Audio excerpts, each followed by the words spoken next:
should be fun. So get your popcorn ready. That's what's happening right now. We are in disclosure, and we're finding out about all of the crazy crap that has been allowed under Biden, but even more broadly under the globalists. I think they're all being dragged out into the light, and that's interesting to watch.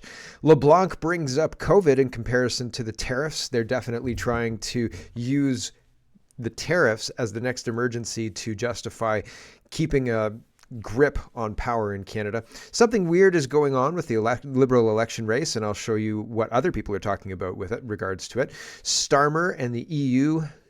Starmer is at the EU leaders meeting, and that's weird because didn't they Brexit? Groundhog Day was yesterday. Did you remember Groundhog Day? I completely forgot about Groundhog Day, to be honest with you. And I don't even know what the groundhog said. So I don't know. But definitely, Maxime Bernier was making a joke about the groundhogs, and he said, definitely 6 more weeks of globalist insanity. And I thought that was pretty funny, so I'll show you that. Trump is now negotiating directly with Canadians about becoming a part of the United States. Multiple people weigh in on the amount of leverage Canada has, and it's actually less than you think. Even if you don't think we have much, it's less than you think. Really, really, really. There's lots to get to. Let's get to it first. We've got to talk about tariffs. Tariffs are going to dominate a lot of this program today. Andy Lee starts us off, and I made a Kermit meme from her statement, but her statement's correct. She says, the carbon tax was more devastating to Canada than Trump's tariffs, but no one wants to talk about that, right? So none of my business, says Kermit. So I thought it was kind of funny. It's true. The devastating carbon taxes that Justin Trudeau keeps making us swallow are inflationary, and they make us tank our production. It harms our country. It doesn't help us at all. And what are they doing? They're not fighting climate change because, well, that's a hoax used to steal our tax dollars. Here's a meme talking about this. Viscount of T-Dot, or Viscount of T-Dot says, Canadians crying over a 25% tariff with the USA, but ignoring the 20% carbon tax increase on April 1st. You can't make this stuff up, right? So this is Chris Barber's quote. So it's true. Melissa says, okay, Canada, in 2019, a 2019 article explicitly states Chinese money laundering is tied to Canada's #1 public health crisis, fentanyl. Since the article, it's only gotten worse in Canada, and now many Canadians are mad at Trump instead of Trudeau or China. Weird. It's super duper weird, right? Finally, Chinese money laundering, or finally, not like finally, but finally, the end of the article. Chinese money laundering is tied to Canada's #1 public health crisis, namely the nearly 4,000 fentanyl overdose deaths per year. According to Canadian law enforcement, most of this fentanyl, including the deadly tainted version of the drug, is manufactured by and shipped from China-based factories through online sales to Canadian drug users and traffickers. This is a Globe and Mail article. I think that it's funny. Funny is not the right word.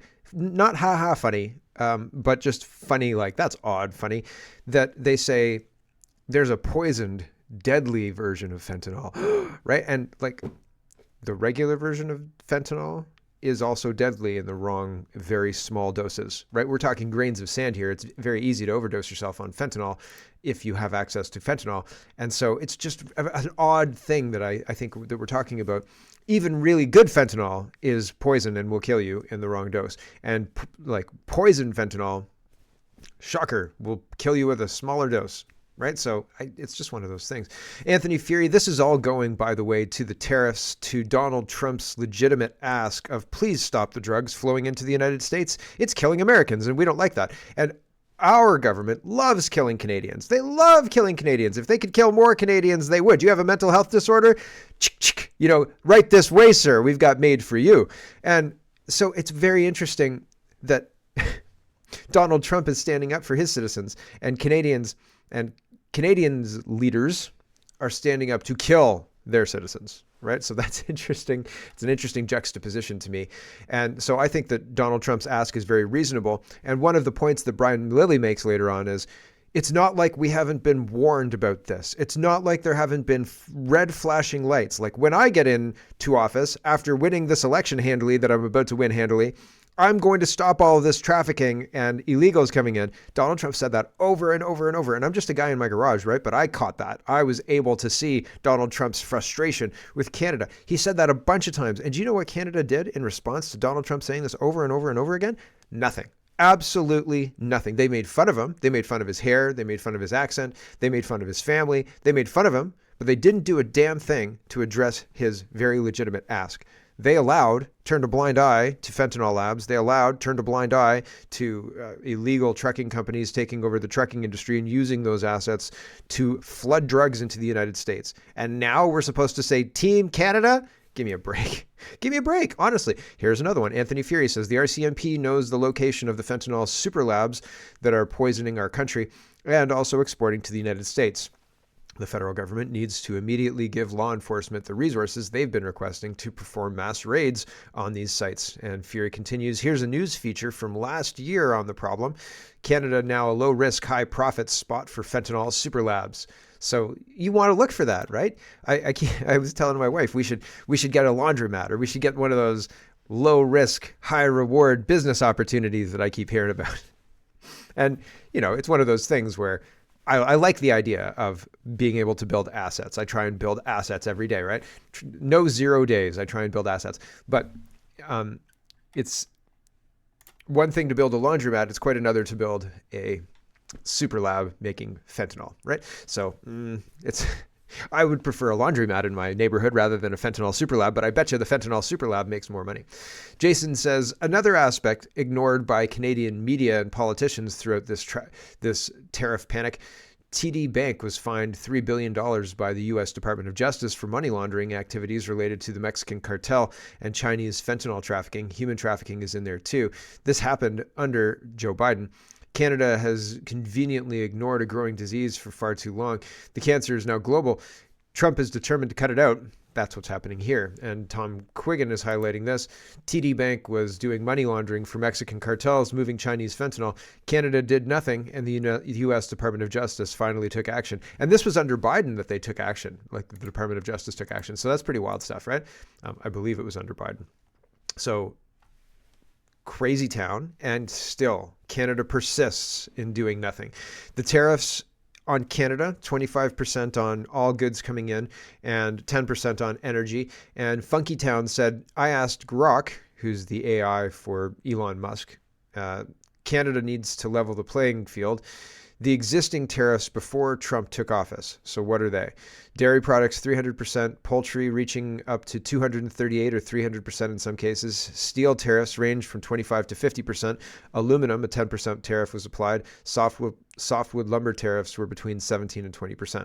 So Canada is doing, here's the list from Grok. So this is Grok's answer. What are the existing tariffs on America from Canada before Trump took office? So this has nothing to do with Trump. This is just how the things were before Trump took office, okay?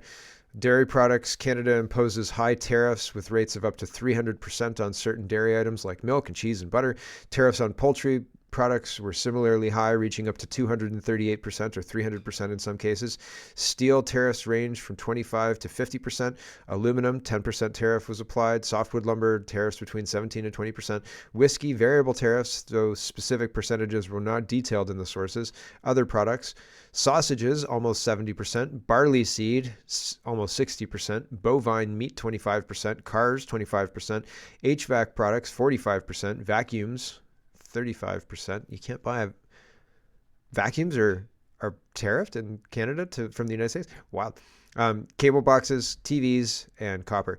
The tariffs were part of Canada's protectionist policies, particularly aimed at safeguarding its agriculture, dairy, and certain industrial sectors from foreign competition. The information reflects sentiments. So I guess we make vacuums, TVs, cable boxes, HVAC products. I guess we make these here, so we protect it by tariffing it. And does it make sense to you to do that? So in the backdrop of all of these tariffs, Trump walks in and says, this is ridiculous. Let's sort this out, right? Because this does look ridiculous to me. It doesn't seem like a good system. Marie says for the past 10 years, let me be more clear. It doesn't seem like a good system to unleash our productivity and make everything better and make like more products at a cheaper price, making sure that everybody's getting, great quality. When you've got all these limits, et cetera, it seems to hamstring people. And instead of making like great products, the best products you can, you're almost, you're avoiding certain things. You're not unleashed in the same way as if you're all pulling in the same direction.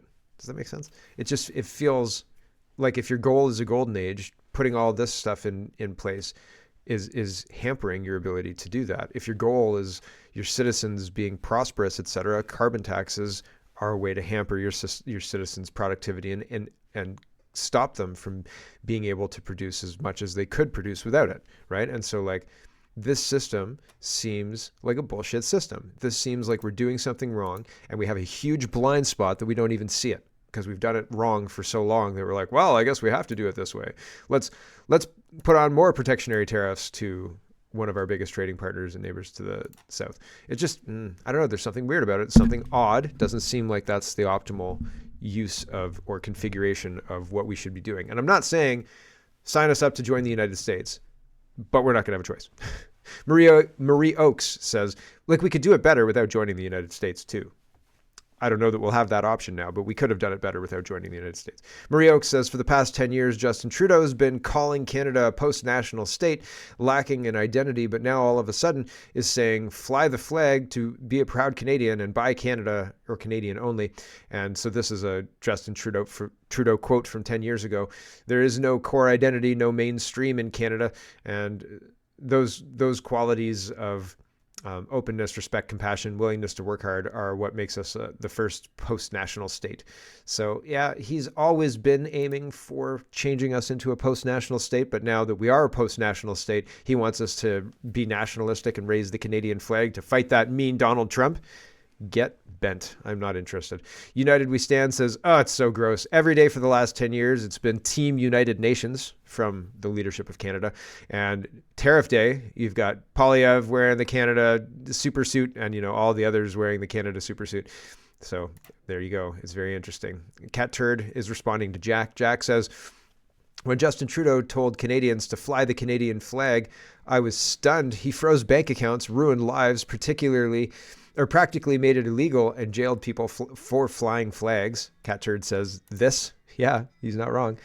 This is Dominic Leblanc talking to Vasi Kopoulos, and he is not protecting his position well, I think. He's dodging questions that need answers. And here's this exchange. What if, though, Minister, with all respect, you do need to come to Parliament to have, extraordinary measures like during the pandemic, like CERB, like whatever it happens to be. I mean, we're talking about an entire industry, the backbone of the most populous province in this country, which could collapse in a week. And are you really telling Canadians that their parliamentarians shouldn't be debating, discussing, representing them in deciding how to best address this? And what message does that send to the U.S.? We'll make all the decisions necessary to support workers and businesses. So if that circumstance that you described turns out to be the case, obviously we would do what is necessary. So you're not going to avoid it just to stave off an election, to be clear? Well, but again, therein lies the contradiction. The opposition parties have vowed at the first opportunity to cause an election. That's a guaranteed way to make sure that Parliament doesn't meet for 2 or 3 more months. So they can't have it both ways. You can't say, hurry up, bring Parliament back because we want to have an election, which would mean that Parliament would not be. But I mean, the timing is essentially set off by the Prime Minister deciding at the point he did to vacate his position. I mean, it's not the opposition's fault that he waited until he did. The issue is, does the government have the necessary instruments and programs to support sectors of the economy and workers? The answer is yes. The politics of people parading around the foyer of the House of Commons with manufactured outrage, you've been around long enough, Vashi, that's a whole separate conversation. The focus that we think Parliament and parliamentarians should have is what they can do in their communities to, frankly, give voice to the business leaders and to the workers that are concerned about this. And you have 13 premiers and a federal government that have said they'll work together to do what's necessary. Give voice to who? In where? Like, the business leaders, give them voice where? You're not bringing their voice to anything, right? To the television that you don't control? No, to the House of Commons. You're supposed to bring the concerns to the House of Commons. And if the House isn't open, useless. Absolutely useless. I think we should be careful not to talk about a COVID-like circumstance. Some people have done that. I haven't done that. COVID is where the government He just did that. of Canada shut down entire sectors of the economy for a public health emergency. But I mean, entire sectors of the economy could be shut down because of this. Absolutely, and the government will be there to support them. Okay, I got to leave it there. I'm out of time. Awful. Awful. So it's very interesting. They're not interested in coming back to Parliament to talk about any of this, but they're going to use whatever tools they can outside of Parliament to respond. They don't want to give voice to their constituents in the House of Commons because that's closed. They're just going to talk to their constituents and listen and stuff. And that's supposed to be good enough? Give me a break. Here's Pierre Poilievre. He says, we've got to do counter tariffs. We will not back down. And I think that it's interesting because this, Table Salt says, this is a few snippets of the speech snipped together. The whole thing is 20 minutes long. So I won't play all of it, but you'll get the flavor of where he's going just from the few clips. It's the same plan as the Liberals. And so my concern is that it's the same plan as the Liberals. And we're not going to win a trade war. So here you go. You have a trade surplus. Oh, too fast. Darn, I was doing so well. We'd gone so many shows, like 3 or 4. I should have how many shows since I've played things at 2 times the speed. Okay, here's Poilievre. You have a trade surplus with us when energy is excluded. And when it is included, the deal is even better for you because you buy our oil and our gas at massive price discounts. Not because we're nice Canadians, but because here at home we've made really dumb decisions to prevent us from exporting our energy to any other countries. And let me ask my American friends this question. Even if you believe in tariffs, how is it possible to put a 25% tariff on Canada and only a 10% tariff on China? In what strategic mindset does that make sense? If it's to do with fentanyl, the fentanyl's coming from China. It's killing our people too. We both have to do more to stop it, but we can do more when we do it together. And the same potential enemies. This is just breaking news. Apparently Mexico has avoided tariffs for a month. This is from Unusual Whales, retweeted by House of Commons staffer. So take it with a grain of salt. But that's pretty crazy. House of Commons staffer says Mexico must have fixed its narco problem overnight, I guess. Pretty crazy, right? This is the list of products that is going to be subject to a 25% tariff effective tomorrow from Canada. And so that's interesting. There's a whole list here, but I asked ChatGPT to break it down for me. And ChatGPT said the list of affected products spans various categories, including agricultural products, consumer goods, industrial products, and food and beverages. So agricultural is live poultry, chicken and turkeys, meat and edible poultry, dairy products, and certain vegetables. Consumer goods includes household items such as washing machines, refrigerators, and various types of furniture. Industrial products is certain types of steel and aluminum products, machinery, and mechanical appliances. Food and beverages, processed foods, alcoholic beverages, whiskey and bourbon, and certain confectionery items, etc. And so you can check out the whole list. It does talk about insects, but it's not talking about insects based on food, it says. Because I asked ChatGPT anything eyebrow raising, because the Canada Poly Chat guys and gals were all over it. And they said, oh, dude, they're talking about insects in here. And they are. But it's apparently not specifically about insects as a food stuff. ChatGPT says, upon reviewing the list of U.S. products subject to Canada's 25% tariffs, I did not find any items that are particularly unexpected or directly related to the United Nations 2030 Agenda for Sustainable Development. The list primarily includes agricultural products, consumer goods, industrial products, and food and beverages. Regarding the inclusion of insects as food, the list does reference Chapter 16 of the Customs Tariff, which covers preparations of meat, of fish, of crustaceans, mollusks, or other aquatic invertebrates, or of insects. However, the specific tariff items under this chapter in the list pertain to preparations of meat and fish with no explicit mention of insect-based products. It's important to note that while Chapter 16 includes insects in its scope, the actual products subject to tariffs are specified at a more detailed level, and in this case do not appear to target insect-based foods. Well, phew. Thanks, ChatGPT. It's not getting my insect cakes. Sorry, I'm kind of fuzzy on my on my focus here today. Excuse me. I don't know what's going on. My camera's all weird, but it looks really weird to me too as well. Anyway, Tracy continues. Trump's tariffs to have limited impact on oil and gas prices. Goldman Sachs says potential tariff-driven decline in the U.S. natural gas imports from Canada is too small to significantly raise the U.S. natural gas prices. The bank said Canadian oil producers are expected to eventually bear most of the burden of the tariff, with a $3 to $4 a barrel wider than normal discount on Canadian crude, given limited alternative export markets, with U.S. consumers of refined products bearing the remaining $2 to $3 a barrel burden, the bank said. According to the note, seaborne oil imports from Canada and Mexico will be rerouted to other markets, with the U.S. replacing those supplies with crude from OPEC, Latin America, and refined products from Europe. I'm shocked that they're replacing a Canadian oil from Canada, like from other places. I'm shocked. Just shocked. Brett says, Trump says that America can go without Canadian energy, lumber, and car manufacturing. He again calls for Canada to become the cherished 51st state. I have to admit, it's a tempting offer. Do you think the benefits of joining America would at least be worth considering? Donald Trump says, we pay hundreds of billions of dollars to subsidize Canada. Why? There's no reason. We don't need anything they have. We have unlimited energy. We should make our own cars, and we have more lumber than we can ever use. Without this massive subsidy, Canada ceases to exist as a viable country. Harsh but true. Therefore, Canada should become our cherished 51st state. Much lower taxes and far better military protection for the people of Canada. And no tariffs. So there you go. No tariffs if you don't want tariffs, Canada. I saw this guy's breakdown. This is a 3-minute video, but it does not feel like a 3-minute video. And he's dropping some absolute truth. I think this guy's right. I think this guy has his finger on the pulse of what's potentially could happen in Canada. And we're watching this in real time. Our leadership is not responding to this in real time. Okay, so here we go.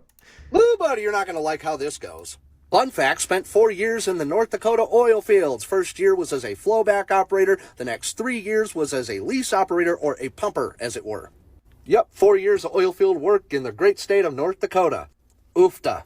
So does the United States purchase a lot of Canadian oil exports? Survey says yes. We actually purchase 97% of the oil that you guys export. And that 97% of oil exports from Canada that we purchase in the United States, that accounts for 81% of your guys' entire oil production. Now, for some reason, you got it in your head that we desperately need to purchase this oil from you. Our oil and energy sector is going to die without Canadian exports. No, it's not. There's a very specific reason we purchase so much. It's because you guys sell that oil to us at a discount. Why would Canada sell so much oil at a discount? Well, simply put, it's because about 75% of your guys' total oil production is sour heavy crude. Oh, well, why doesn't Canada just refine their oil, eh? It's because you guys can't. Your refineries can't handle sour crude. I mean, you guys don't even have the money to maintain or build the infrastructure that it would take to transport this oil across your own country. And that's if you were able to refine it in the first place. So the reason why we get to purchase the lion's share of your oil production at a highly discounted rate is because it's raw fucking oil. And sour oil, packed full of H2S gas, which is the second most lethal gas on the planet, right next to what happens when you burn it. So, because it's so heavily discounted, we actually save money by purchasing your exported oil versus just refining our own oil coming out of the Bakken Shale, which accounts for 61% of our oil production, which is sour heavy crude as well. Now factor in that crude oil accounts for 16% of anything that Canada exports, and we buy 97% of that. Who's going to be hurting more economically if we just stop buying that raw oil from you and deal with refining our own shit? Crude oil by itself is a $124 billion a year industry in Canada, by the way. Just selling raw oil down the Keystone Pipeline to American refineries. $124 billion. Canada, you guys do not have the leverage that you think you do economically.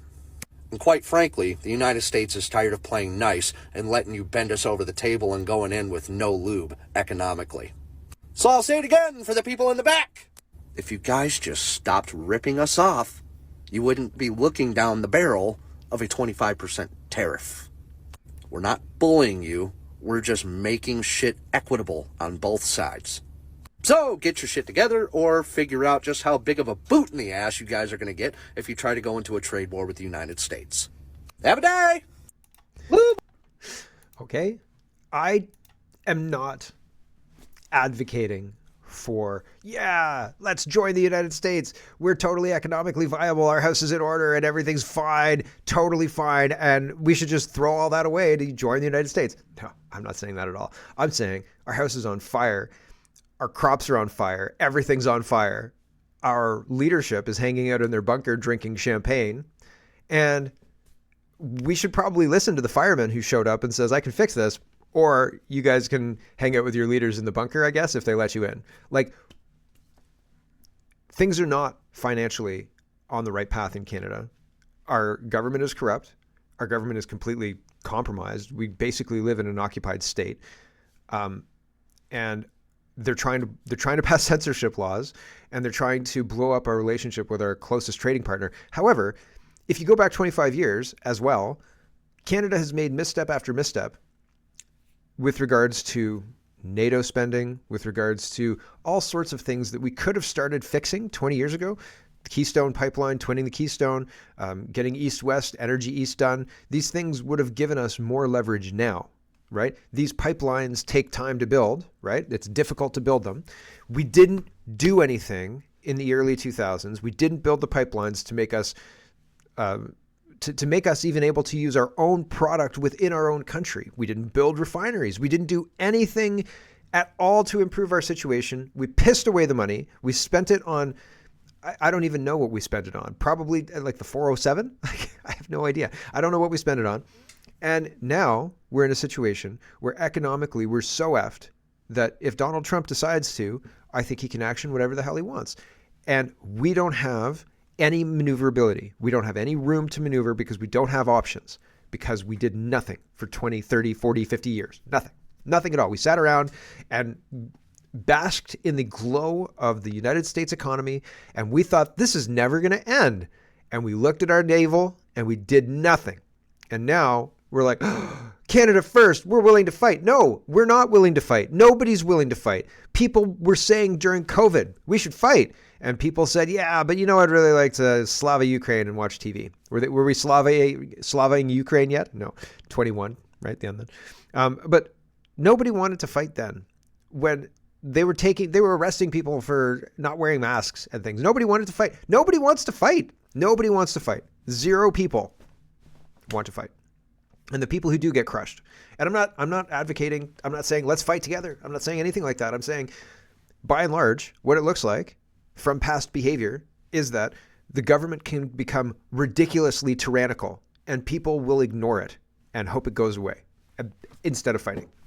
There are a few people who stand up and fight, but look what happens to them. I mean, Trump got shot, right? So, I mean, it's interesting that he's still around and fighting. And so maybe his fight is going to clean up Canada, but that doesn't mean he's going to hand Canada back to a whole bunch of people who just wanted to watch TV, right? Why would he do that? If he's going to fight for it, I mean, he's going to get the spoils. Here's Donald Trump talking about Canada. Well, Canada's been very abusive of the United States for many years.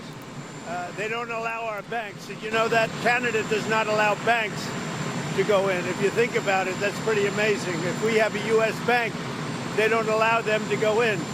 Canada's been very tough on oil, on energy. They don't allow our farm products in, essentially. They don't allow a lot of things in, and we allow everything to come in. It's been a one-way street.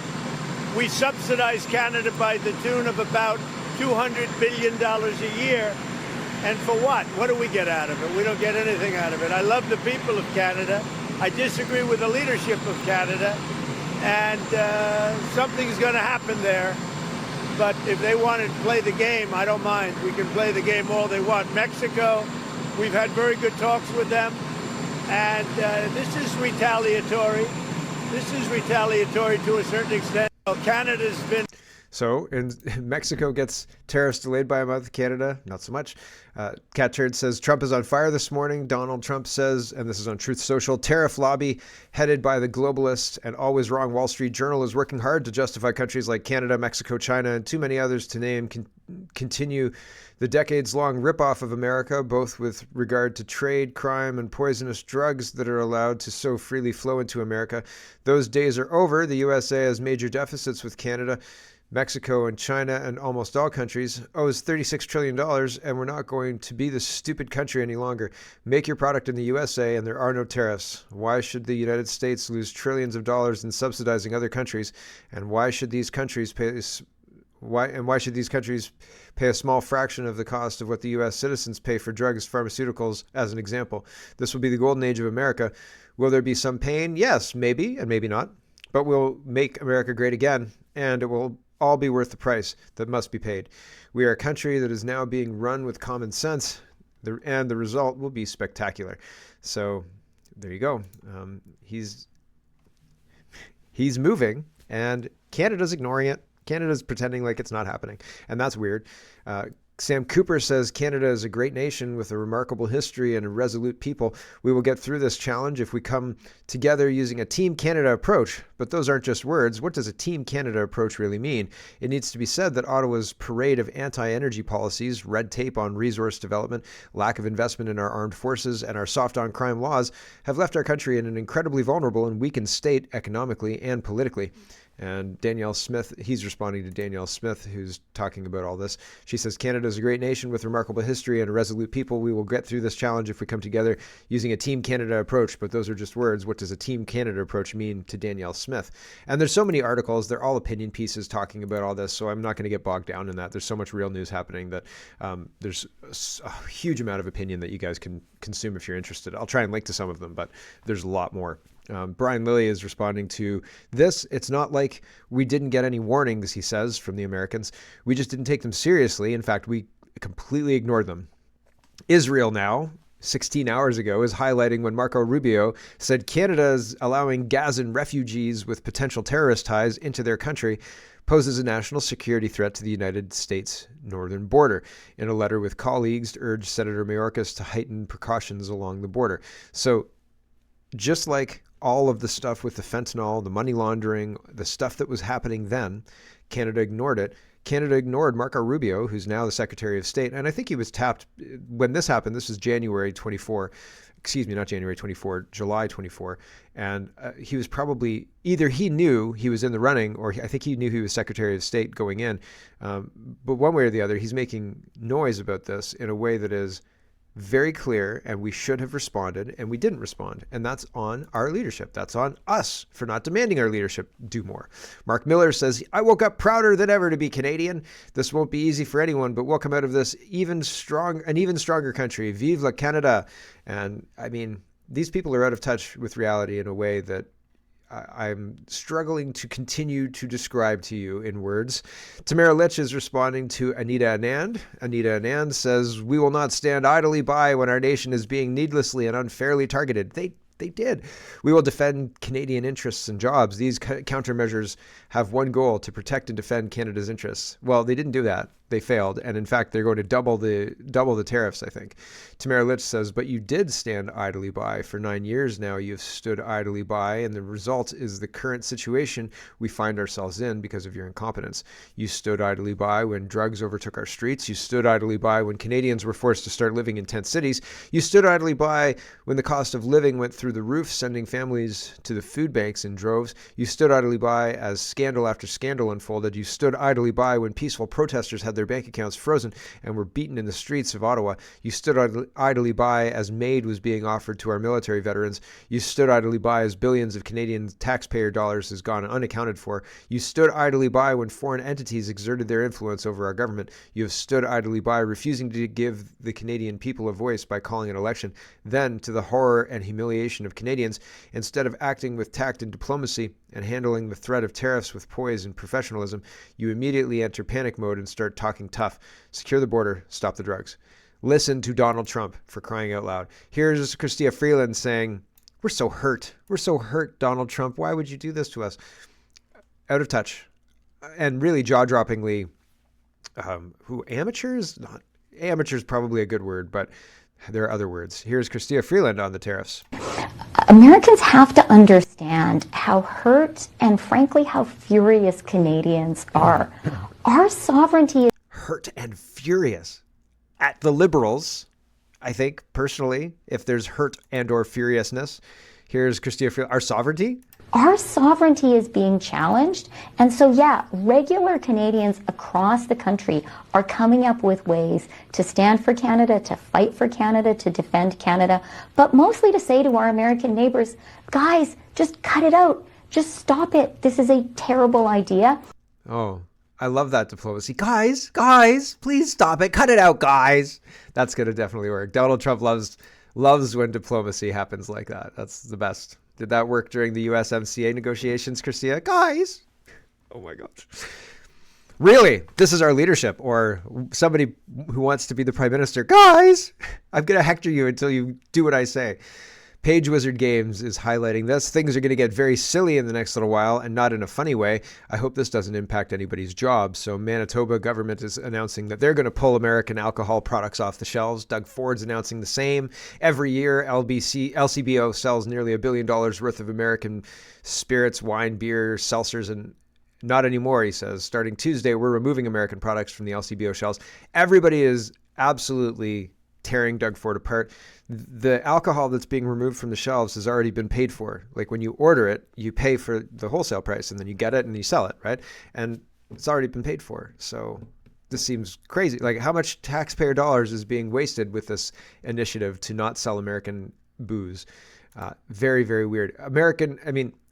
Booze, yay. Fentanyl, yay. American tariffs, boo, right? Like we're on board with fentanyl and booze. We just don't like the tariffs. Weird. It's a weird thing because you'd think that Doug Ford would want to stop the drugs, would want to have like strong rhetoric against the drugs, right? Justin Trudeau says now is the time to choose products made right here in Canada. Check the labels. Let's do our part wherever we can. Choose Canada. And Page Wizard says, I wonder how much economic and or cultural damage this one tweet will have, like the infamous Welcome to Canada tweet. Yeah, there's real consequences to this. And again, Justin Trudeau's misstepping, where I guess the president of Mexico is not, and the president of Mexico has got things normal for a while. And I'm wondering if there's going to be another shoe dropping, like, oh yeah, we're going to increase the tariffs to 50% tomorrow. Thanks. Greg Abbott is responding to Justin Trudeau, and he says, careful, Trudeau, the Texas economy is larger than Canada's, and we're not afraid to use it. So Nick is reporting Canada is planning to target Republican states in retaliation for Trump's tariffs. So that's, hilarious and misguided. James says, has the WEF taken over Canada? We need to recall Parliament. This is insane. Carney's on the BBC talking about consulting with the government ministers and negotiating with the Trump administration.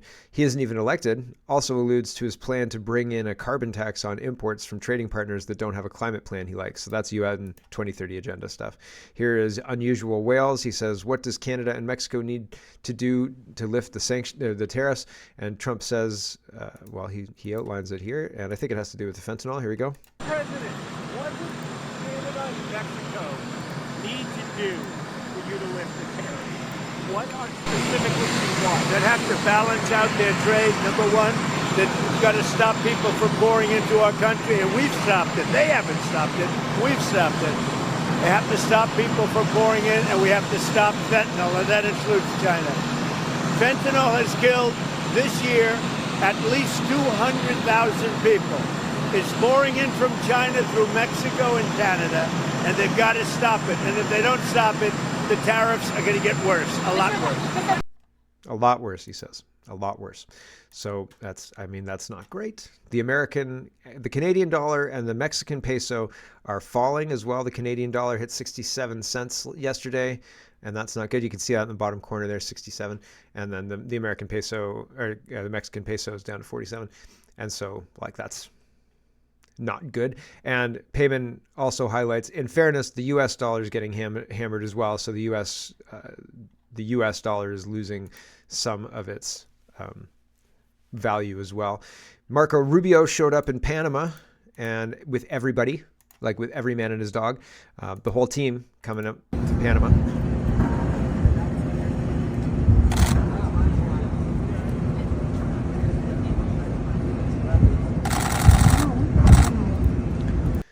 And after the first meeting, Marco Rubio with the Panamanian prime minister or president, he makes an announcement that he says, I'll have to read it for you, but he says, one important thing, which is a decision I made, and I communicated to you the 2017 Memorandum of Understanding on The Belt and Road Silk Road Initiative will not be renewed by my government. That's right. We are going to look into the possibility of whether it can be terminated earlier or not, but I think it's due in 1 or 2 years for renewal because it's every 3. So that initiative that was signed, when it was signed, in the time that it was signed, will not be renewed by my government. I believe that this visit opens a way to build a new stage of relations. That's how I see it. That's how I felt it on the part of Secretary Marco Rubio, and at the same time try as far as possible to increase U.S. investments in Panama. So he says, I explained to him, he wants investment in a series of capital projects and infrastructure projects. So not surprising. Rob, Canada in Distress, is responding to Tom Quiggin, and Tom Quiggin says the reason Canada has to sell oil to the United States at a discount is because Canada was too stupid to build oil pipelines that go to saltwater. If Canada had an east-west oil and natural gas capability, we could sell oil and gas at global prices. It has nothing to do with geographic proximity to the United States.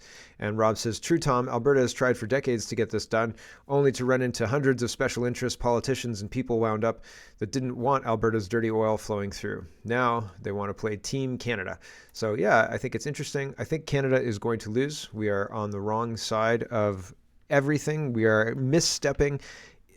It seems like we're trying to play a different game than Trump's trying to play. And Trump's trying to explain the game, and Canada keeps ignoring it. Hello, everyone. Thanks very much for watching. This is just a short version of a longer show. If you'd like to get the whole show, you can go over to CanadaPoly.com and sign up for a subscription. Just look in the drop-down tab for Shop and Donate and look for subscriptions, and you'll get immediate access to the full show. Love to see you. Thanks for watching, everybody. Have a wonderful, wonderful